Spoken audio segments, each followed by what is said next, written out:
শস্য শ্যামল প্রকৃতি আমাদের এই গ্রাম। আমি আসলে আপনাদেরকে আমাদের এই গ্রামের দৃশ্য দেখানোর জন্য নিয়ে আসলাম আজকে।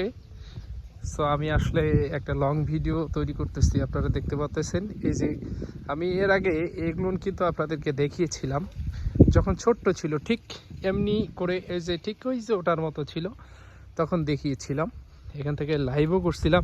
এখন কিন্তু এই যে দেখেন অনেক সুন্দর আসলে ভুট্টা ক্ষেতের, এটাকে আমরা যখন ছোট থাকে তখন ঢেরি বলি আর কি। এই যে ভুট্টার ঢেরি চলে এসেছে, এই যে দেখতে পাচ্ছেন আপনারা, কত সুন্দর আসলে, দেখেন কি অপরূপ সৃষ্টি। এই যে দেখেন, আমি ভিতরে আরও দেখাচ্ছি। এই যে দেখেন অনেক সুন্দর, পুরা ঢেরিটা জুড়ে আসা আসলে মানে মাথার মধ্যে এগুলো আছে। প্রতিটা গাছে কোনোটায় একটা, কোনোটায় দুটো, একটা দুটো করে আসলে ঢেরি বের হয়ে গেছে। এটা কিন্তু আসলে এটাকে আমরা এই ভুট্টা এটা পুরোটাই আছে এর ভিতরে। এটা যখন আপনার আরও বড় হবে, উইথ আরও মোটা হবে, এখন কিন্তু সবেমাত্র শুরু হয়েছে আর কি। মোটামুটি খুব সুন্দর হয়েছে এই ফলনটা। এটা আমাদের গ্রাম্য ভাষায় আমরা ভুট্টা বলি এটাকে। এই ভুট্টায় ঢেরি বলি আর কি। ভুট্টার যে ভুট্টা মানে যেটা আসছে, এই যে এইটাই কিন্তু সেই ভুট্টা। এই ভুট্টার গাছ থেকে এই যে দেখেন, কোনোটাতে দুইটা আসছে, কোনোটাতে একটা আসছে। তো আসলে একটা থাকলে বেস্ট, দুটায় একটু হয়। যদি মানে স্বাস্থ্যসম্মত গাছ হয় বা যেখানে আসলে ভালো পায়, সেক্ষেত্রে দুটা ঢেরি প্রযোজ্য, দুটা ঢেরি রাখা যায়। এই যে এটা কিন্তু ছোট, এটা কিন্তু নষ্ট হয়ে গেছে, লোনা ধরেছে সম্ভবত। এই যে এটা যেটা দেখতেছেন, এটা লোনা ধরেছে এটাতে। যে আমি দেখাচ্ছি আপনাকে, এটা হচ্ছে আমাদের ধল্লা নদী। ধল্লা নদীর তীর ঘেঁষে আমরা যারা কৃষকরা আছি, আমরা আসলে ঠিক এমনি করে সুন্দর করে আবাদ করি। আপনাদেরকে আর একটা জিনিস দেখাবো। আসলে এই যে ভুট্টার যে ফুল আর কি, বলতে গেলে এই যে দেখেন ভুট্টার ফুল অনেক সুন্দর, তাই না? কত সুন্দর দেখা যাচ্ছে, দেখেন আপনারা দেখতে পাচ্ছেন। এই যে ভুট্টার কিন্তু ফুলগুলো চলে আসছে, এই যে দেখেন অনেক সুন্দর ফুল। এই যে দেখেন ভুট্টার ফুল চলে আসছে। এই যে একটা নতুন এই যে ভুট্টার ফুল চলে আসছে। ভুট্টা কিন্তু ফুল দিয়ে আছে। আমি আপনাদেরকে নদীর পাড়ের দৃশ্যটা দেখাবো। তো তার আগে আমি একটু দেখাচ্ছি, সামনে আরও একটা আছে।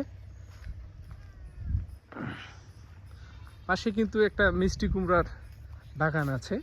মিষ্টি কুমড়া যেখানে চাষ করতেছে, এই যে দেখেন মিষ্টি কুমড়া, এখানে ইউক্যালিপটাস গাছ, সারি সারি গাছ লাগিয়েছেন, এবং এর নিচে দেখেন কত সুন্দর করে মিষ্টি কুমড়ার চাষ করতেছেন এখানে। গাছগুলো অবশ্য স্বাস্থ্যসম্মত, মোটামুটি ভালো আছে, অনেক ফুলও আসছে এবং কুমড়াও চলে এসেছে। যে আমি যদি আপনাদেরকে দেখি, এই যে দেখেন, এই যে মিষ্টি কুমড়া, এই যে কুমড়া দেখেন কত সুন্দর। অনেক কুমড়া আছে অবশ্য, ফুল অনেক আসছে। আপনার এই যে আপনাদেরকে দেখে, এই যে এখানে কিন্তু দুটো চলে আসছে, অনেক কুমড়ো চলে আসছে। এই যে এটা আসলে ওরে সব মনে হয়, সেখানে তো অনেক আছে।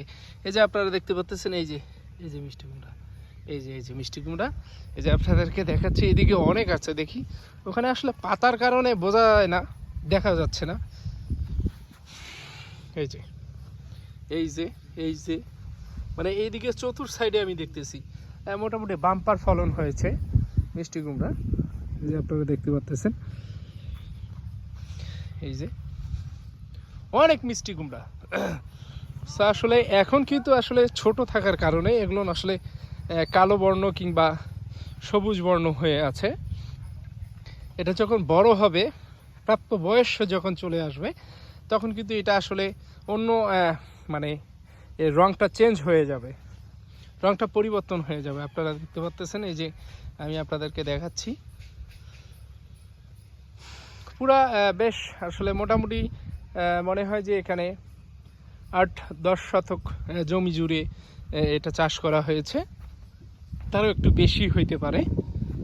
আর আপনাদেরকে আমি যে বিষয়টা দেখাইলাম, এই যে সারি সারি ভুট্টার ক্ষেত যেটা আছে নদীর পার ঘেঁষে আসলে এগুলো করা হয়েছে, যে আপনারা দেখতে পাচ্ছেন অনেক সুন্দর।